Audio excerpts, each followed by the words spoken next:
Okay, so have you ever heard of a mystery and it just sticks with you, like it just won't go away? Oh, yeah, definitely. That's the Zodiac Killer for me. Yeah. It's been decades, and people are still obsessed with this case, still trying to figure it out. And today, we're going to look at why exactly that is. Right. We're using information from an episode of the true crime podcast, Crime Scene. Cool. So we're doing a deep dive. Sounds good. It's not just about the murders themselves. It's about, like, that fear that anybody could be the killer. It really is. Yeah, it's scary to think about. Right.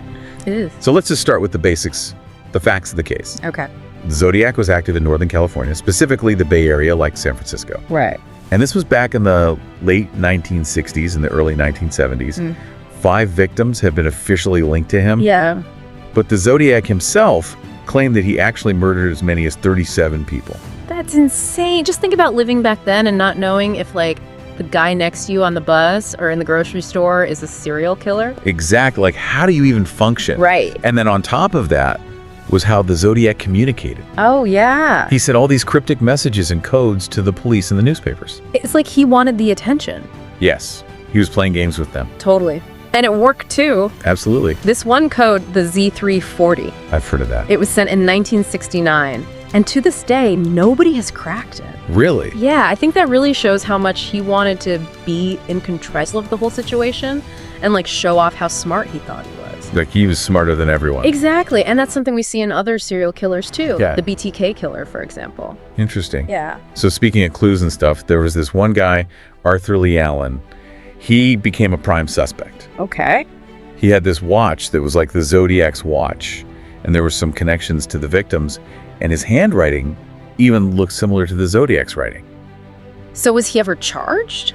Well, that's the thing. He was a really good suspect, but the police could never totally prove that he was the Zodiac. Oh, wow. So it's like they were so focused on him that maybe they missed something else. Maybe there was another suspect out there that they didn't even consider. Yeah, maybe. And also, back then, forensic science wasn't what it is today. Right. Like, they didn't have DNA testing. That's true. So they really had to rely on stuff that wasn't as strong, like circumstantial evidence. And, you know, that can be interpreted in different ways. Yeah, it makes you wonder if today's technology could have solved the case. Totally. So, you know what's so fascinating about this case is that it's like the original true crime story. Oh, yeah.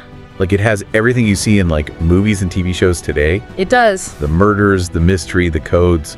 It's all there. I think that's why it's so popular. Yeah, you know, I think you're right. I think that's why it's been so popular in books and movies and TV shows. Like, there was that David Fincher movie, Zodiac, in 2007. I've seen that. It's a really good movie, and it really captures what it was like to be living through that time and, like, that fear that everyone had and how much the case just consumed people.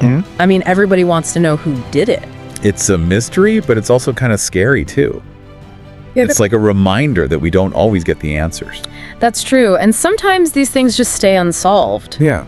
But even though we might never know for sure who the Zodiac was, I think it's important to keep looking for answers. I agree with that. We owe it to the victims and their families. Absolutely. And it also shows that we're not giving up on justice. That's a very good point. Even if it feels impossible, we have to keep trying. I think that's a really important message to take away from all of this. Yeah. So let's think about this. What if the Zodiac case happened today? Oh, interesting. With all the technology we have now, DNA, facial recognition, all that stuff, could we finally solve it? It's a good question to think about. It is. This case is just so crazy. It really makes you think. Yeah, it does. Thanks for talking about this with me. Yeah, of course. This was a good one. Until next time. See ya.